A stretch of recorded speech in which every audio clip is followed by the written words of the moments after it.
తన ఐడియాలతో కొత్త ఆవిష్కరణలకు ప్రాణం పోస్తున్నాడు ఖమ్మం జిల్లా యువకుడు. ఒకరి దగ్గర ఉద్యోగం చేయడం కాదు, తానే ఉపాధి కల్పించే సాధనంగా మారుతానంటున్నాడు. కోట్లు ఖర్చు పెట్టి కార్పొరేట్ కంపెనీలు చేస్తున్న ప్రయోగాలు, ఆవిష్కరణలు అతి తక్కువ ఖర్చుతో ఖమ్మంలోనే చేసి ఔరా అనిపిస్తున్నాడు. కాలంతో పాటు పరిగెట్టే టెక్నాలజీకి రూపం ఇచ్చి విమర్శకుల నుంచి కూడా మన్ననలు పొందుతున్నాడు.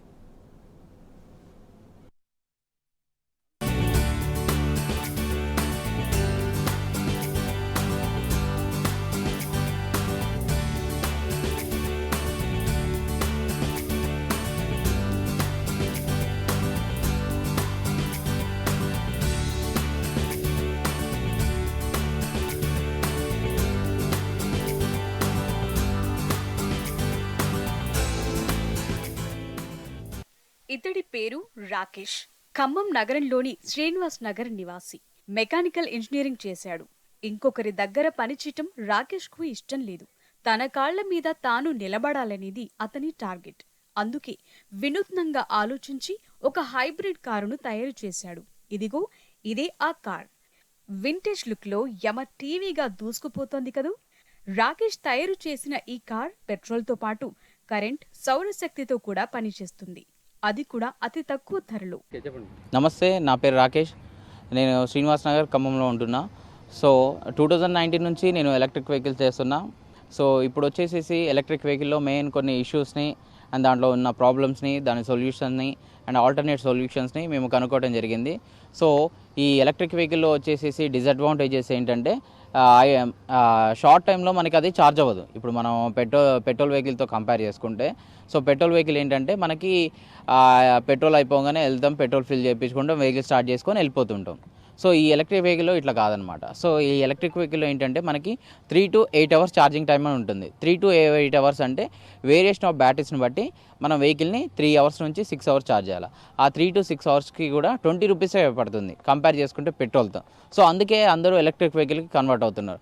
కానీ మెయిన్ వచ్చేసేసి ఏంటంటే ఈ డిసడ్వాంటేజెస్ ఎక్కువ ఉన్నాయి. ఏంటి ఇప్పుడు మనకి షార్ట్ టైంలో అది వెహికల్ అనేది ఛార్జ్ అవ్వదు. సో ఈ షార్ట్ టైంలో వెహికల్ ఛార్జ్ అవ్వడానికి మేము ఆల్టర్నేట్గా ఒక సొల్యూషన్స్ అనేది కనుక్కున్నాం అనమాట. ఏంటంటే ఈ ఆల్టర్నేట్ సొల్యూషన్స్ ఏంటంటే మన సోలార్ ప్యానల్ నుంచి ఛార్జ్ చేయొచ్చు. యాక్చువల్లీ మేము చేసిన వెహికల్ ఏంటంటే hybrid electric vehicle plus two way self charging అనమాట. సో ఈ 2-way సెల్ఫ్ ఛార్జింగ్ని మేము August 15th అప్పుడు పరేడ్ గ్రౌండ్లో ఎక్స్పో చేసినప్పుడు, ఆ ఎక్స్పోలో వచ్చేసేసి మాకు TSSV ద్వారా మాకు ఒక పార్టిసిపేషన్ సర్టిఫికేట్ అనేది వచ్చిందనమాట August 15th అప్పుడు. సో ఆఫ్టర్ ఆ సెలక్షన్స్ తర్వాత మేము నవంబర్లో బూట్ క్యాంప్ అనేది చేసామండి. నవంబర్ బూట్ క్యాంప్ వచ్చేసేసి తెలంగాణ టీ హబ్లో మేము చేసాము. సో ఆ టీ హబ్లో సెలక్షన్స్లో మేము సెలెక్ట్ అయ్యి మన ఖమ్మం తరపున మన ఒక్కలకి ఈ అవార్డు అనేది వచ్చింది. దీనికి గాను TSICకి అండ్ టీ హబ్కి కృతజ్ఞతలు తెలుపుకుంటున్నాం. రాకేష్ ఐడియాలన్నీ ఇలాగే వినూత్నంగా ఉంటాయి. గతంలో మనోడు తయారు చేసిన బ్యాటరీ బైక్ సూపర్ క్లిక్ అయింది. న్యూస్ కూడా రాకేష్ ఆవిష్కరణలను అప్పట్లోనే వార్తల రూపంలో ప్రసారం చేసింది. దాంతో అతడి టాలెంట్ 10 మందికి తెలిసింది. ఆ బ్యాటరీ బైక్ కోసం చాలా మంది అతనికి ఆర్డర్లు కూడా ఇచ్చారు. లిథియం అయాన్ బ్యాటరీల సాయంతో అధిక మైలేజ్ ఇచ్చేలా ఈ బైక్ ను తయారు చేశాడు రాకేష్. కేంద్ర ప్రభుత్వం విడుదల చేసే యువ ఇన్నోవేటర్ల పుస్తకంలోనూ అతడికి చోటు లభించింది. అదే స్ఫూర్తితో ఇప్పుడు ఈ హైబ్రిడ్ కారును రూపొందించాడు. ఇది 2 విధాలుగా ఛార్జింగ్ అవుతుంది.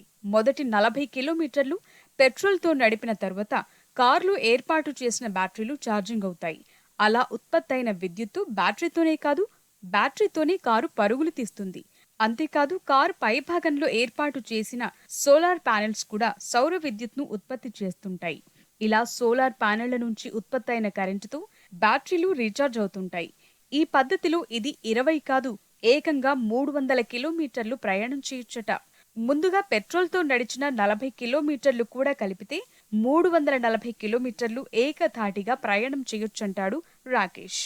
ఇంతకుముందు ప్రీవియస్గా జరిగిన కొన్ని హజార్డ్స్ అన్నీ ఏంటంటే వాళ్ళు మంచి క్వాలిటీ బ్యాటరీస్ ఇవ్వకుండా, లేదంటే బ్యాటరీ BMS ఇట్లా ప్రాబ్లం ఉండి ఇలాంటివి వాటి వల్ల బర్నింగ్ అవుతున్నాయి. దానివల్ల ప్రజలు ఎలక్ట్రిక్ వెహికల్కి వెళ్ళలేకపోతున్నారు. సో ఎలక్ట్రిక్ వెహికల్లో ఏంటంటే అడ్వాంటేజెస్, మనం 20 రూపాయలు 30 రూపాయల ఛార్జ్తో 300 కిలోమీటర్లు అనేది ట్రావెల్ చేయొచ్చు. మనం 60 నుంచి 300 వరకు ఉంటుంది మైలేజ్. మనకి కాస్ట్ని బట్టి ఆ మైలేజ్ వస్తుంది అనమాట. 2 వీలర్లో కానీ, 3 వీలర్లో కానీ, 4 వీలర్లో కూడా అంతే. సో మనం ఇచ్చే బ్యాటరీ ఏంటంటే లిడ్ యాసిడ్ లిడ్ యాసిడ్ అంటే అది ఫైర్ ప్రూఫ్, వాటర్ ప్రూఫ్ అనమాట. అది కిందేసి ఇట్లా పైనుంచి కిందేసినా కానీ ఏం కాదు, మా అంటే బ్రేక్ అవుతుంది తప్ప దాని నుంచి ఎలాంటి హార్మ్ఫుల్ గ్యాసెస్ కానీ లేదంటే దాని నుంచి బర్నింగ్ సెన్సేషన్, బ్లాస్ట్ అవ్వటం కానీ జరగదు. అండ్ ఇంకోటి ఏంటంటే iron battery, ferrophosphate batteries, iron batteries ఉంటాయి. సో వాటి వల్ల ఏంటంటే అది హీట్ అయినప్పుడు కానీ టెంపరేచర్ వచ్చినప్పుడు కానీ ఆ బ్యాటరీస్ ఏంటంటే బిఎంఎస్ యూజ్ చేసుకొని ఆ బ్యాటరీ నుంచి వచ్చే పవర్ని కట్ ఆఫ్ చేసేస్తుంది. బ్యాటరీ సేఫ్ ఉంటుంది, మనం సేఫ్ ఉంటున్నాం. ఈ హైబ్రిడ్ ఎలక్ట్రిక్ వెహికల్ ప్లస్ 2 వే ఛార్జింగ్ ఏంటంటే మనం పెట్రోల్ వెహికల్స్ యూజ్ చేసామండి. ఆ పెట్రోల్ వెహికల్స్కి ఎక్కువ మనం ఇన్వెస్ట్మెంట్ చేయాల్సి వస్తుంది. పెట్రోల్కి మంత్లీ మెయింటెనెన్స్ ఛార్జెస్ ఎక్కువ అవుతున్నాయి, డీజిల్ కానీ లేదంటే ఇంజన్ ఆయిల్ పోపించడం, సర్వీస్ చేపించడం.